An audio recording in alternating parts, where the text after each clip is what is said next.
Oh man, coming up next, an interview with one of the greatest, most legendary singer-songwriters of the rock era, period. We discuss a few of his biggest hits ever. He's had some of the biggest hits ever, and he's done it with both his band and his solo career. We separate fact from fiction on some of the stories that have circulated about these famous songs, including one of the first songs he wrote about a girl that he was in love with she didn't know existed. The song would take many years to finally get a release. It went to the top of the charts, and then many years after that, he actually married the song's muse. We also get the story of a massive hit that used several words that have never been used before or after in a hit song, plus the song that he wrote as an antidote to an earlier #1 hit. It's a great interview with the legends coming up next on Professor of Rock. Hey, music junkies, Professor of Rock, always here to celebrate the greatest artists and the greatest songs of all time. You know, if you ever wore the same duds as Crockett and Tubbs from Miami Vice, you're going to dig this channel of deep musical nostalgia. Make sure to click the red button to subscribe and the notification bell so you know when our stuff comes out. I'm excited to announce we have a new merch provider, as I've talked about. We partner with 80stees.com. This is my t-shirt of the day, Miami Vice. So I talked about Crockett and Tubbs. You can get yours below or at the link right here. You got to check it out. If you don't want this one, they've got thousands of the coolest t-shirts you'll ever see. Check it out.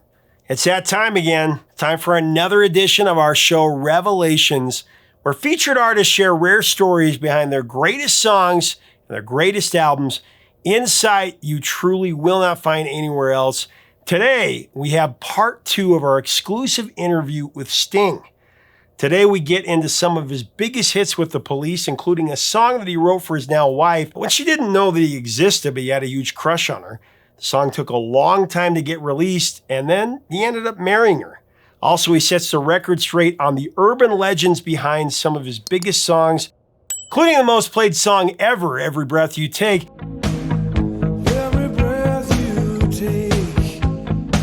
Is it really a stalker song, or is it a love song?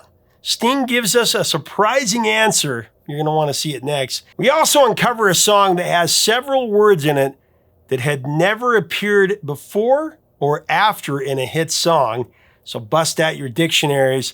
It's a fun conversation. I really appreciate it. We talk about his new song as well. Next on Professor of Rock. Wrapped Around Your Finger, that's one that packs the punch of an edge of your seat cinematic thriller in 4.5 minutes.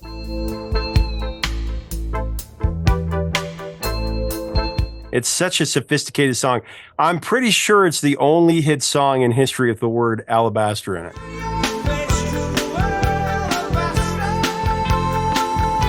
Or Scylla and Charybdis.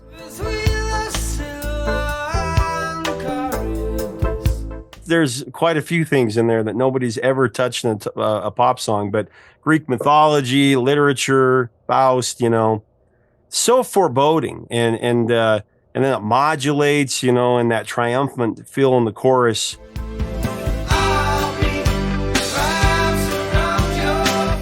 It's really about being under the baleful influence of some sort of esoteric master. And I had a friend who was a astrologer, and I had no truck with astrology at all. I didn't believe a minute of it, a second of it. And he said, well, why do you learn it? I said, I'll teach you how to read a horoscope. I'll teach you how to cast a horoscope. So I did that. For about a year, I would go and visit him once a week, and he'd teach me what Mars in Libra meant, and very basic stuff. But then I found he was having a kind of effect on me that it was like a power trip, and so I quit that relationship, if you like, and that's what that song's about, Wrapped Around Your Finger, because the protagonist in the song turns the tables on the power trip.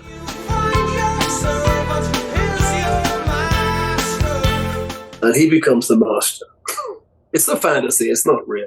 Well, it got such a great payoff. That's what I want to point out as a lyricist in your songs, is that Not only are you a master of the bridge to change it up, but it always have such a great payoff in the song.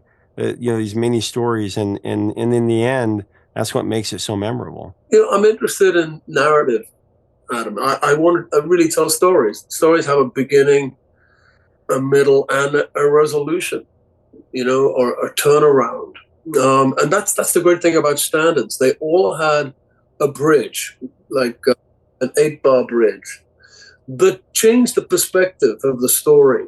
And then that led often to a modulation into a different key. So you could be trapped as a king of pain, and then the bridge happens, and then suddenly there's some light at the end of the tunnel.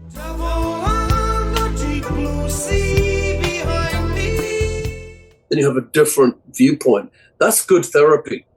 Standards are good therapy. Absolutely. It teaches us that we're not trapped. I often think modern songwriting that doesn't have bridges or modulations, people get trapped in their loop. And I don't think that's healthy.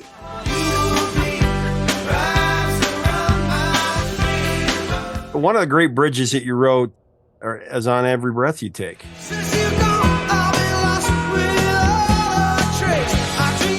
Biggest hit in 1983. I mean, it's right in the middle of Michael Jackson Thriller's historical reign. And the only artist to interrupt it was you guys. It was you. Every breath you take. Probably the most misunderstood song of the rock era, right up there with one of your contemporaries, Bruce Springsteen, Born in the USA. Bruce Springsteen!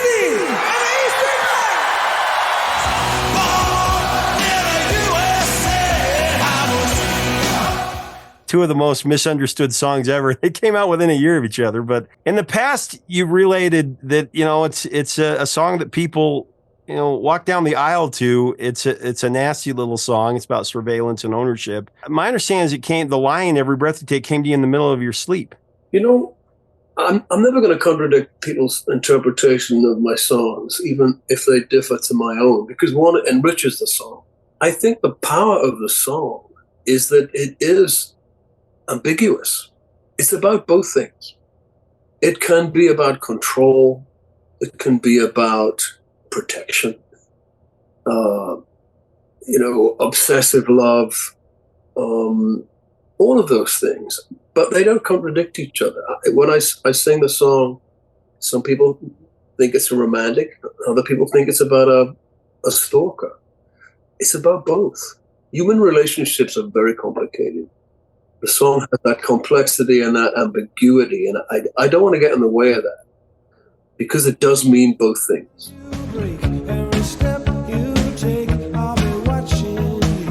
There's a reason why it's the number one song of all time. I'm sure you know that, but that's the most played song in radio history. I think it's at like 17 million plays worldwide.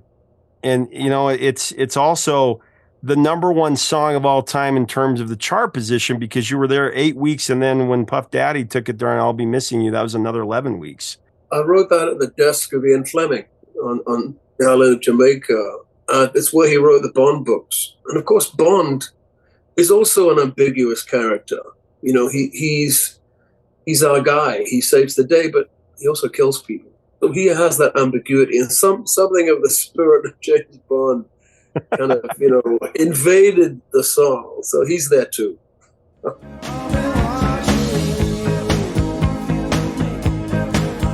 Going into The Dream of the Blue Turtles, If You Love Somebody, Set Them Free, massive hit with a song that was written, as I understand it in interviews you've said, as an antidote to Every Breath You Take, conveying kind of a hymn to convey your newfound freedom.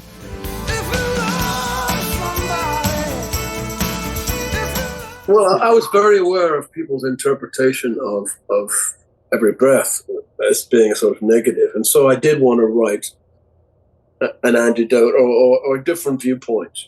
And I just, Judy and I had started on a new relationship. And I just felt joyful and free. And I believe it. If you do love somebody, you set them free.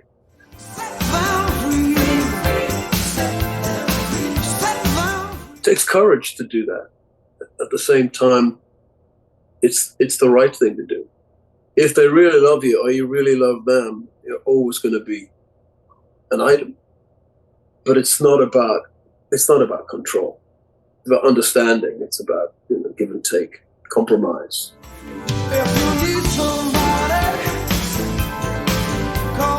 Well, you've said before that it's an easy word to say, love, but it's shorthand for something that's very complex. Hugely. And probably the most interesting predicament or problem that we face, what is love? How do we sustain it? How do we maintain it? How do we achieve it? If you can't find love, you can't find yourself.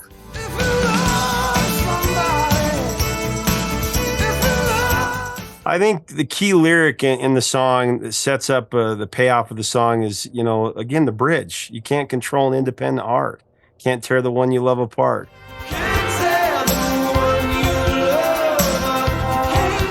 Forever conditioned to believe that we can't live here and be happy with less.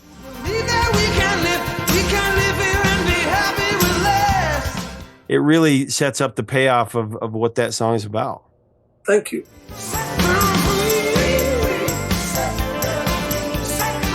I just saw something the other day where this group of 14 to 18-year-old kids, there's a guy named Caleb Chapman who has the top musical program. He's like changing music education worldwide, and he has the top musical program. Downbeat has given him the award 10 years in a row for the top musical program. He's teaching these 14 to 18-year-old kids about music. Your music has been his template. They just did a version of Englishman in New York that's killer. And you've got these 14, 15, 16-year-old kids that are killing it on Englishman in New York.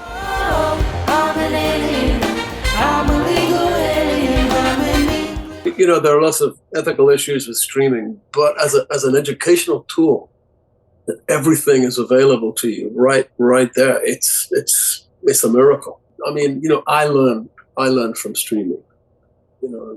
It's fantastic. I'm an Englishman in New York. You always gotten the credit as a great musical innovator, and I don't think you get enough credit. To me, you're the greatest lyricist of one of the top 5 lyricists, in my opinion, of the rock era. I am always blown away by, I call it jukebox poetry, but That's a great expression. I'll take that. And I also love how you use lyrics from old songs as refrain in new songs, like every breath you take and love is the seventh wave, how you kind of sing that at the end, every cake you bake.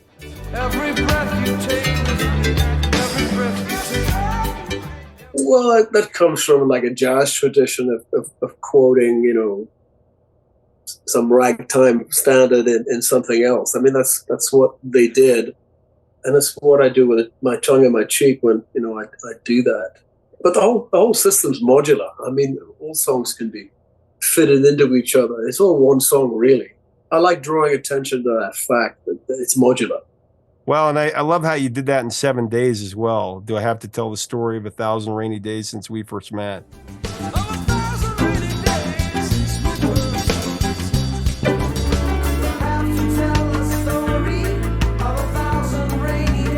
If I had to pick a lyric from your entire career, I think that might be my favorite. Do I have to tell the story of 1,000 rainy days since we first met? It's a big enough umbrella, but it's always me that ends up getting wet.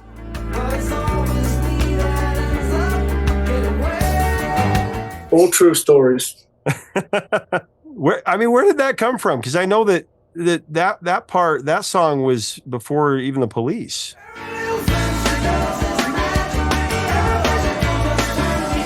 It was. I wrote that in a little basement in Bayswater. And 3 doors down, there was this very pretty blonde girl with green eyes. And I sort of took a fancy to her, and I didn't have the nerve to talk to her for about 2 years. I'm now married to that woman. So that line was really about her. Oh, yeah. Boy, does she know it.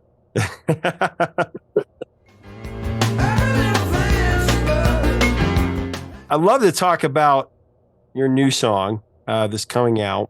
I Wrote Your Name Upon My Heart. I wrote your name it's a very basic love song, but in a tradition that I respect and love. And it's unexpected.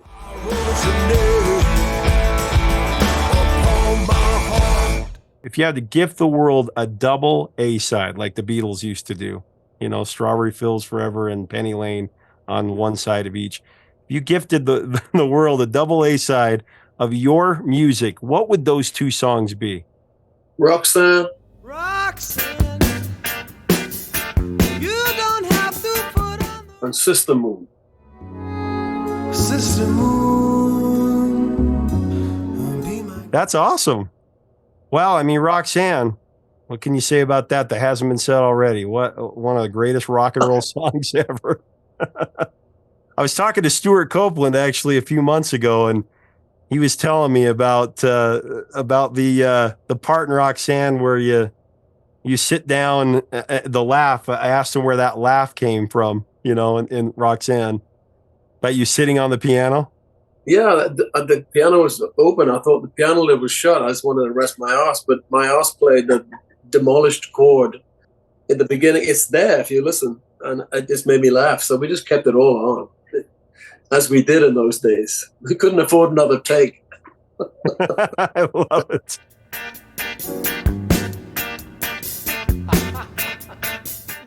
It has been an honor. Sting, thank you so much for your time, and thank you most of all for the music. Well, it's been very nourishing to hear that, so thank you. You've reminded me of a few things that I'd forgotten. Thank you. Looking back on your career, what are you most grateful for? I'm grateful for everything. I was, with a great band, Andy and Stuart, and we achieved hundredfold what any of us expected to achieve. So I'm hugely grateful for that. I'm grateful that I had a career after that somehow the momentum sustained me through, is it for 5 decades? I can't remember, but that's just gratitude. For me, that's the only worthwhile emotion to have for all of us. Just be grateful, man, for every breath you take.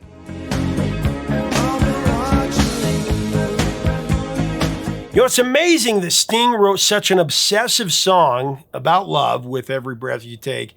And his first solo hit is If You Love Somebody, Set Them Free. It was written as an antidote to that song.